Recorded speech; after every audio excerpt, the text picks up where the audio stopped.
Yo, what's up mga kanokma, mga backyard level, welcome to my vlog. So ngayon pong gabing to, nag-uumpisa na po tayo para sa ating exam na darating. So hindi ko nababanggitin kung kailan ang laban nito. At for the worst lang po ang nakakaalam kung kailan po sila ilalaban. Yan. So yun, shoutout kay Doc Bogart. Yan, ito ang aking pinakamakisig na handler at ito ang aming tigabuhat. Ayan. Alright. So, ilalaban po natin to si Palok. Ayan.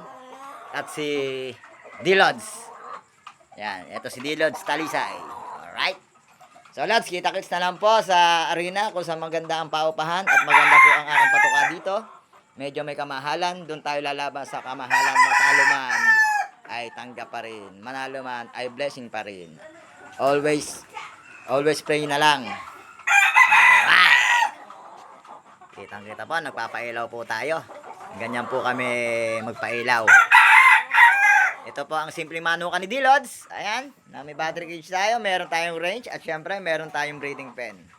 Alright, so guys, hanggang dito lang. Peace out! I'm D-Lods. What? I'm D-Lods. Focus lang sa go. Bulol tuloy bulol.